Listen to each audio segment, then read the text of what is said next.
Hello student, welcome to the wave optics course.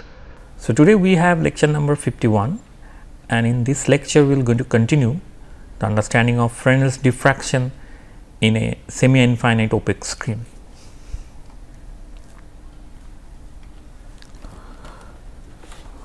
So we have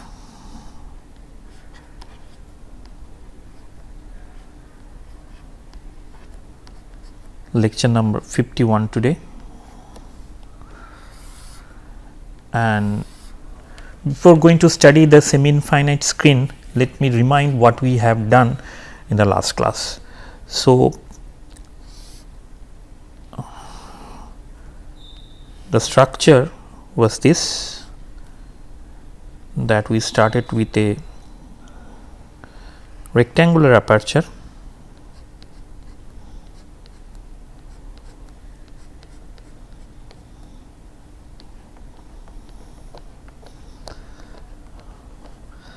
and here is our aperture.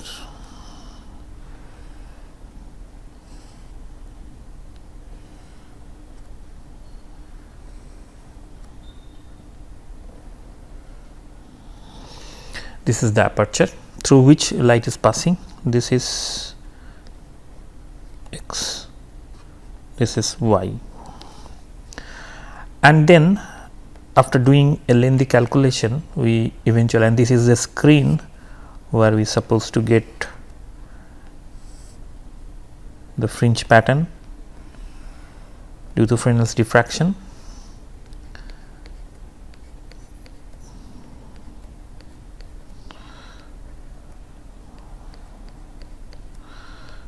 This is z axis. So any point P, we find the intensity distribution. Here let me write IP was I naught, and then we had Fresnel's a specific function, this some y2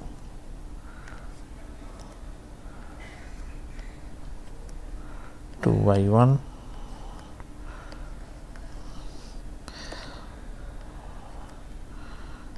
and then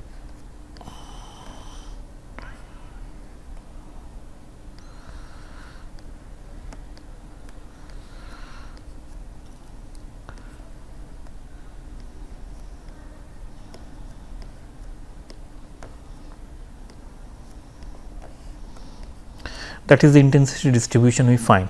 Note that the intensity distribution here comes through this function C and S, which was the Fresnel's integral, and by definition the Fresnel's integral are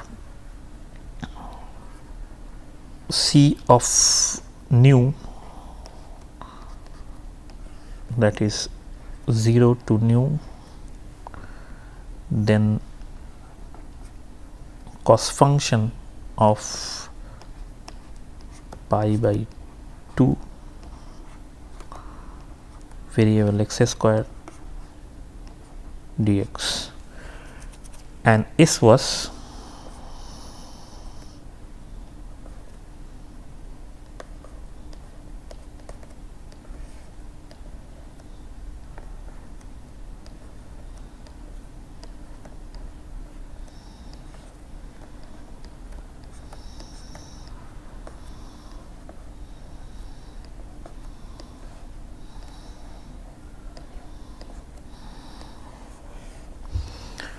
that was by definition, and based on that result we find this is the case. Now once we know that, then we are going to discuss about the different cases. So case 1 is unobstructed wavefront.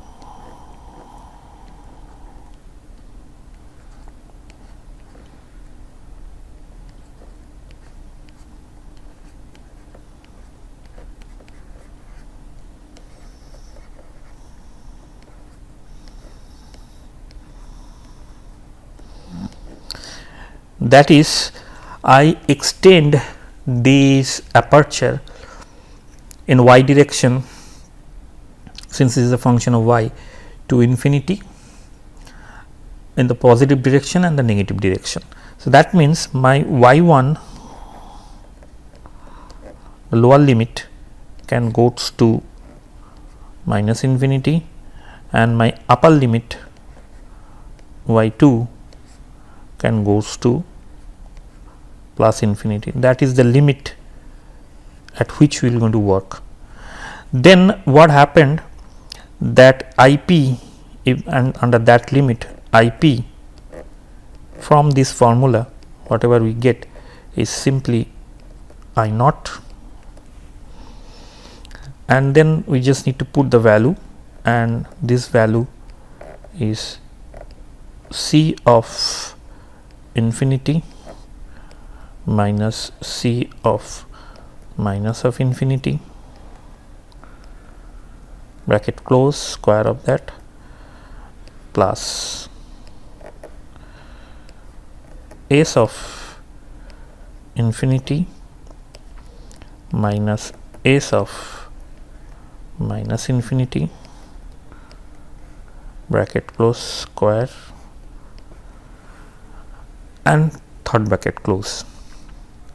So, this value I know that S of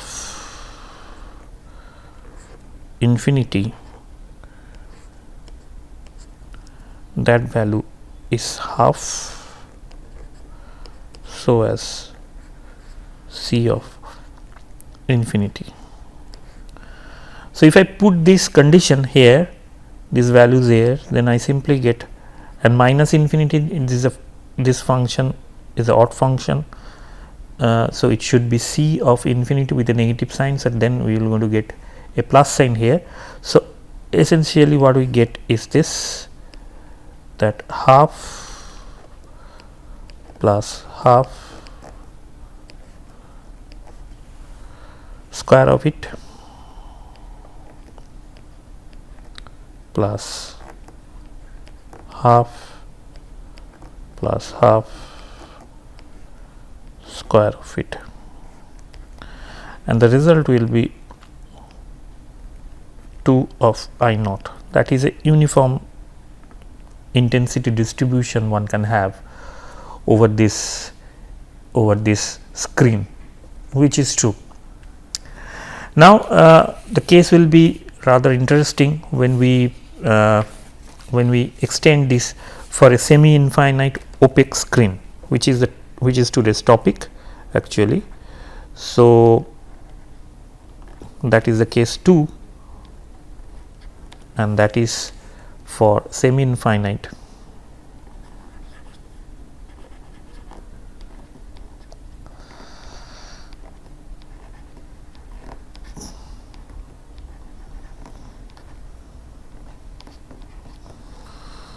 opaque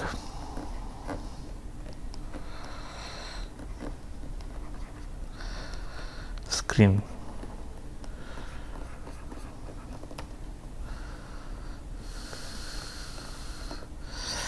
That means I have a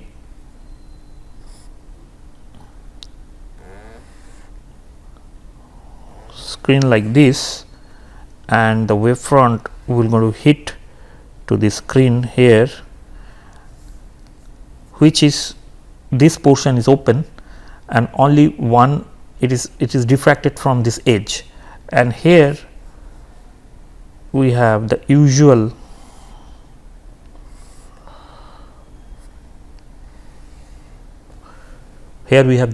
screen.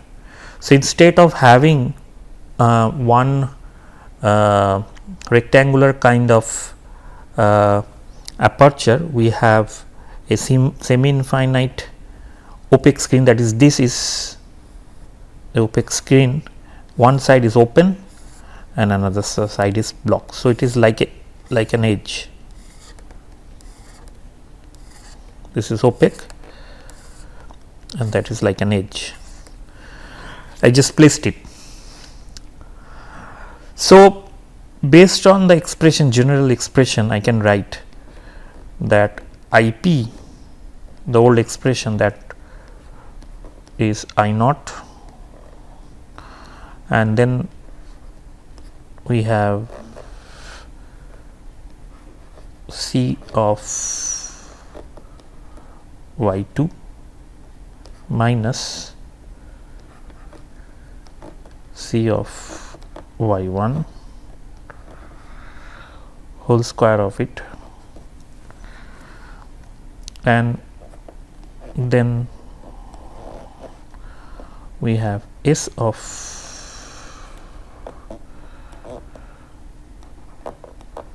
y2 minus S of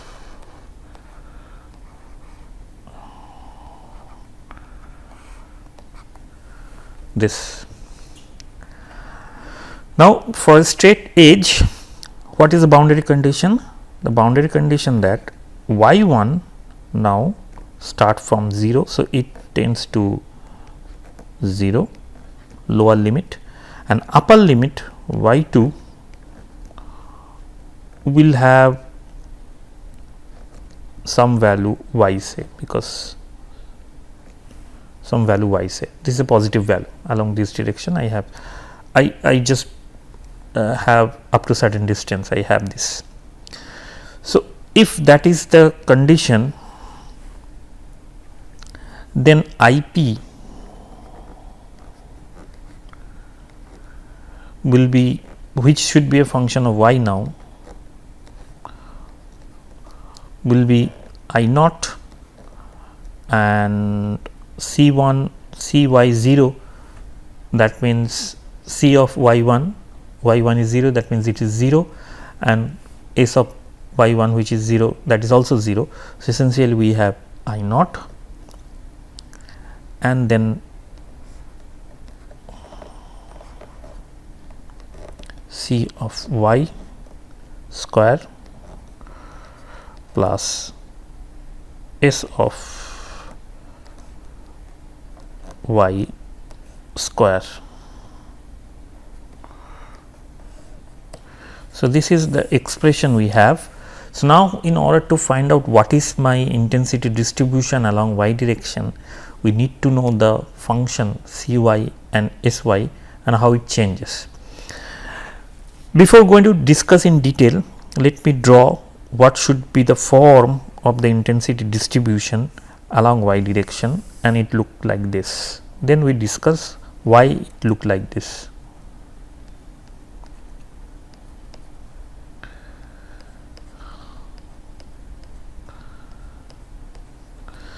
So, I am plotting, for example, IP divided by I naught, and this dotted line is a point at half because these are normalized, and this is 0 and this is y. So, the plot will be something like this. There will be a sharp decay of the intensity because this is the region where we have this block, and then it gradually rise, goes to a minima and then goes to a maxima, then it will oscillate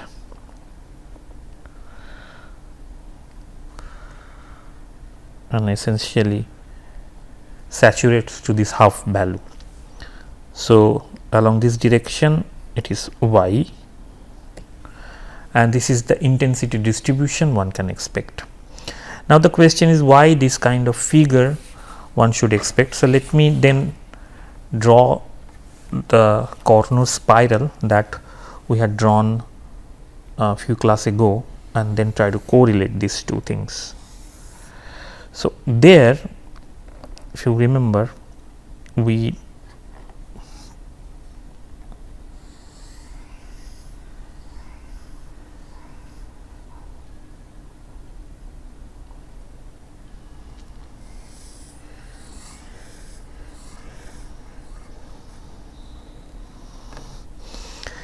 that was the plot when we plotted C some variable y and S some variable y. That was the plot we had shown in few class ago, where we demonstrated how S and C they are distributed. Now, if you look carefully, that if the value is increasing, y value is increasing. So, what was our intensity here for? So, I p was I naught, then C square of y plus S square of y. So, that means essentially I am looking for all these points. If I join from center to any point here, for example, this is C square plus S square, then I join another point.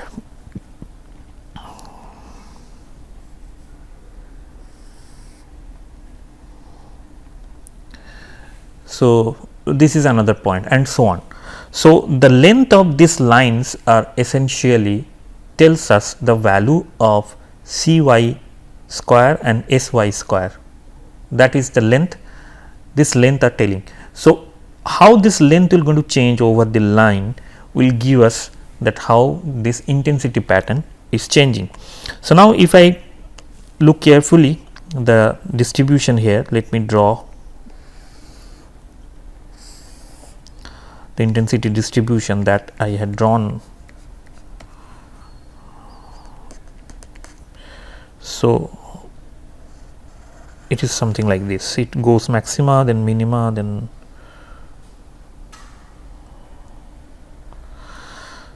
and goes to saturates to the value of half. So, this is I p I naught and this is y. So, if I look carefully here, you can see that this value is changing. So, first if y is changing, this value is increasing over this line and goes to a maxima. Say here there is a maxima and that point is essentially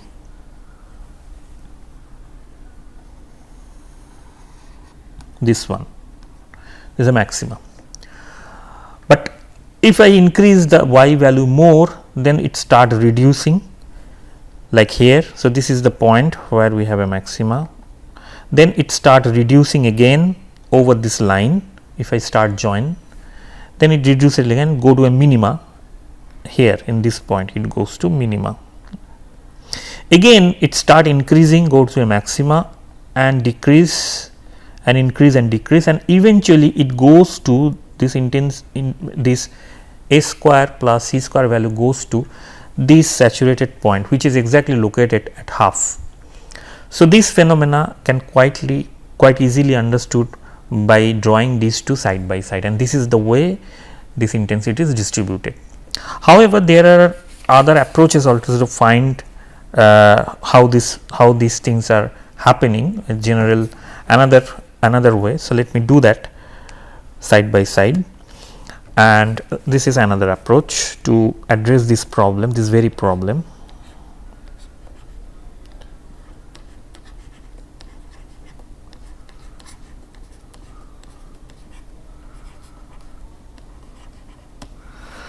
So, in another approach, so we have the source point here and this is the wave front that is emitting from the source point, and here from source point to I draw a line here and there is a screen.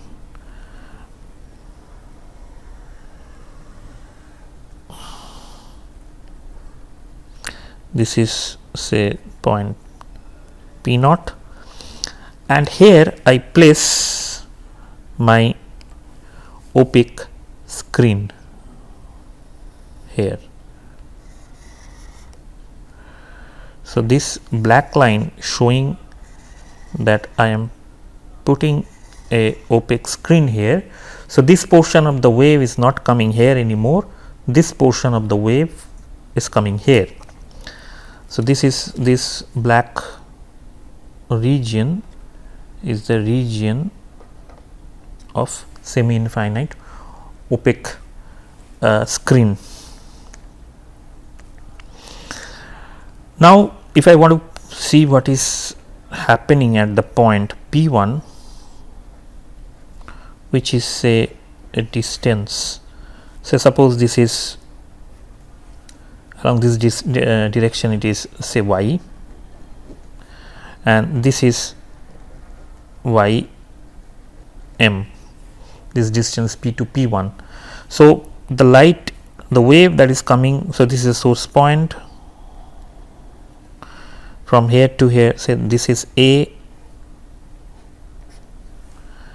and from this to this length is say P, and AP is say Q, that this length is Q. So, the ray that is coming one is from here to here, and another ray, if I join, is coming like this. So, yeah, so suppose this is the point R. So, the number of half period in the region in AR depends on what is the path difference between AP and what is the path difference AP1 and RP1. So, that basically tells us whether we will going to get a maxima or minima depending on how many half period zones are there.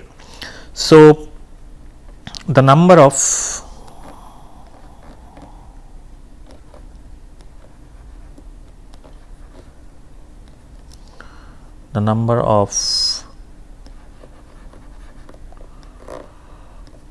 half period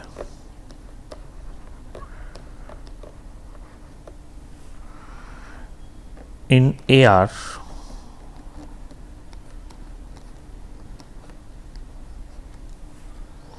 depends on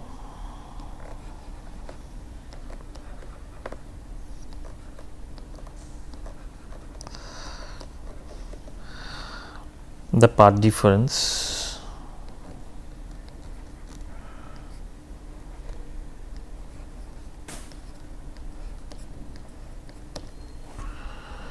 and this path difference is A P1 minus A P0 A P1 not a P0 I am just looking this, so there is a mistake, A P1 to R P1.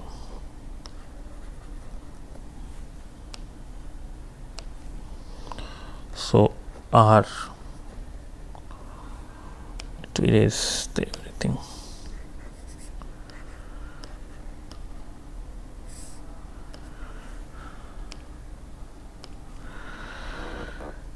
So, path difference, let me write it here, AP1 minus R P1 mod of that.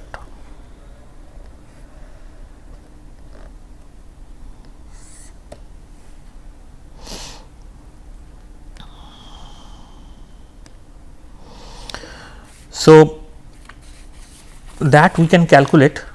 So, let us do that. So, AP1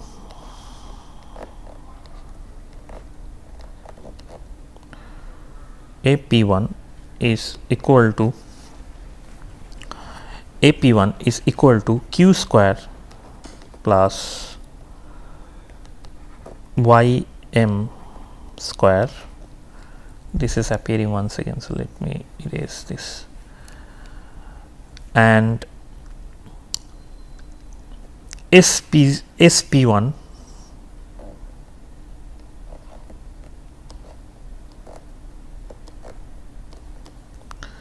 is similarly I can write P plus Q square of that plus ym square. So AP1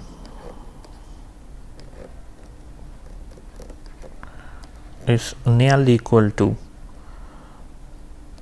because Q is large compared to y, so I can write Q plus ym square divided by 2q, and SP1 is similarly nearly equal to P plus Q plus ym square divided by 2 into P plus Q. So R P1 with the simple geometry I can write this is SP1 minus P, so essentially it is Q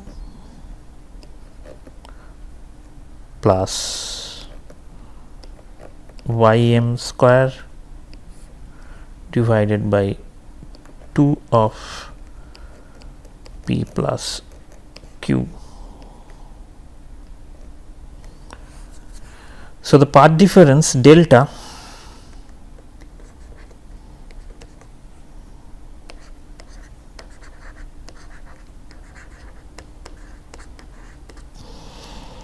which is AP1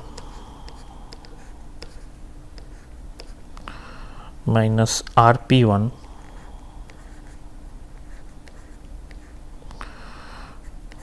I can write it as this is ym square 1 by 2q minus 1 divided by 2 of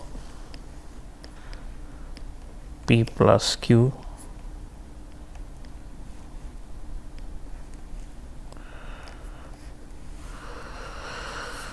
and then I can have delta equal to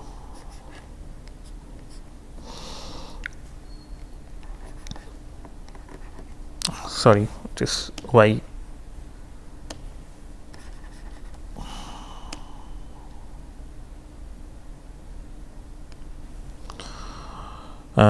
this is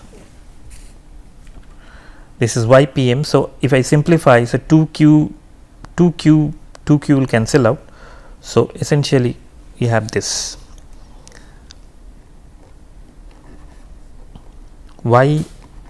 ym square then 2 of P divided by 4 P plus Q multiplied by Q, which is square P divided by 2Q and then P plus Q. So I find the value of path difference in terms of this PQ and then now is the condition for maxima. So at maxima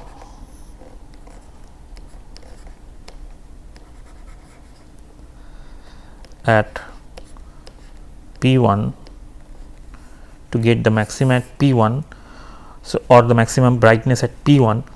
So this path difference delta has to be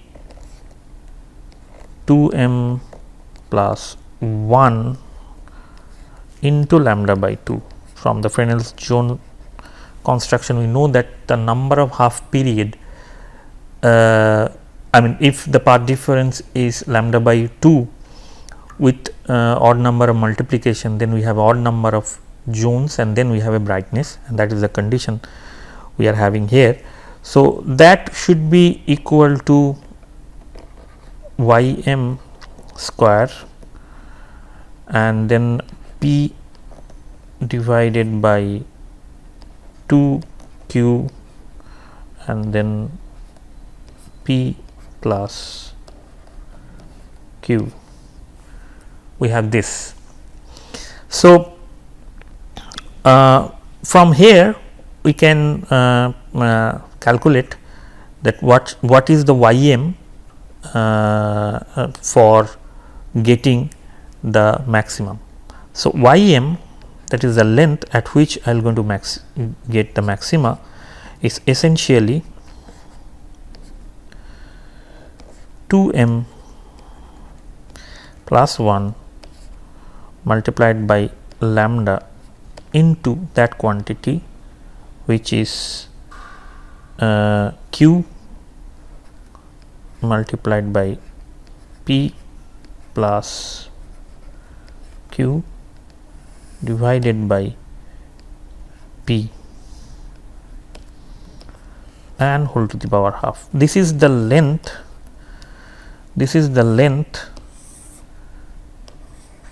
at which this is P1, this is P0, where we get the maxima. And now you can see that by increasing the value of m, by taking other terms constant, because that is you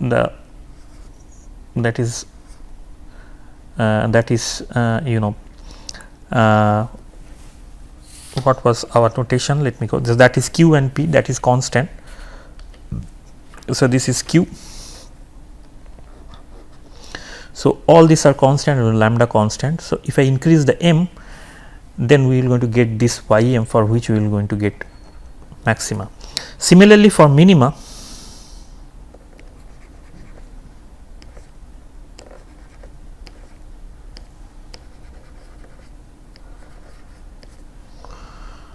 at say P1, if I want to have a minima, then ym should be equal to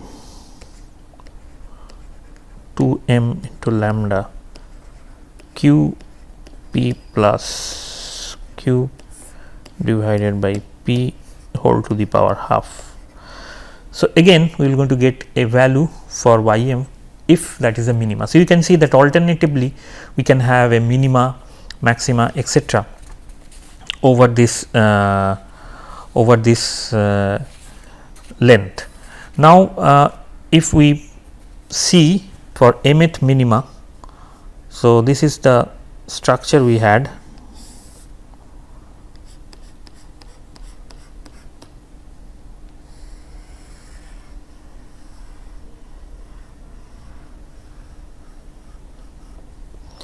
So, this is the points where we had the minima, and this is the point where we have the maxima.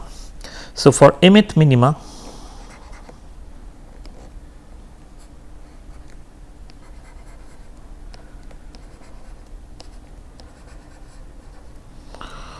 we have ym is root over of m. Okay, let me go back and see. Yeah, ym is root over of m and then root over of 2 delta, where delta I write this quantity which we say constant, which is lambda multiplied by q, then p plus q divided by p, and m plus 1th minima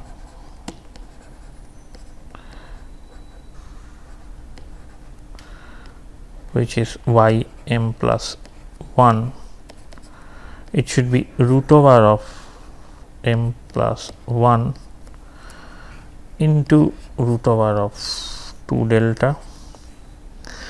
So, I can have y m plus 1 square minus y m square is equal to 2 of delta, or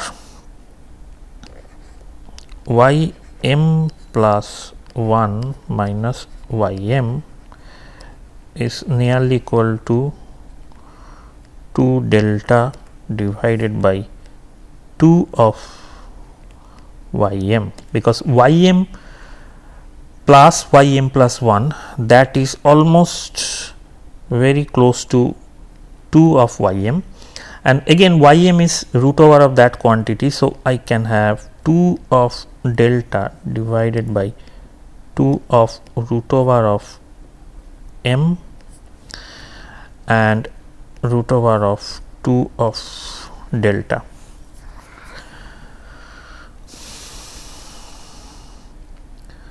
So, it is simply root over of delta divided by root over of 2 m. Delta is a constant, m is the order, and what is this quantity? This quantity is nothing but the fringe width beta. Beta is the fringe width, and you can see that now I need to put a m suffix here, because the fringe width, that is from here to here, this distance is no longer constant, it is a function of m.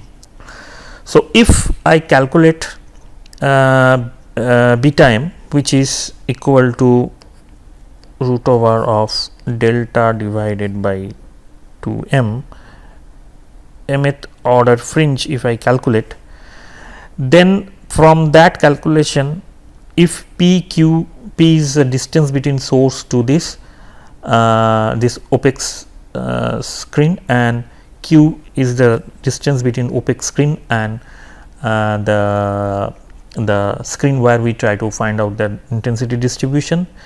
If we know everything, then from here you can in principle calculate lambda, the wavelength. So, like a single slit experiment or double slit experiment, by calculating the fringe width, you can calculate here also the wavelength of the light that is diffracted by this opaque semi-infinite opaque screen. So, today my time is up. I like to conclude here. So, we have almost complete all the topics related to the diffraction. So, all the topics have been covered. So, in the next class we will going to start a brand new topic, which is called the polarization. Hope you will going to enjoy the polarization topic. That will be the last topic of this course. So, with that note, I like to conclude here. Thank you very much for your attention, and see you in the next class.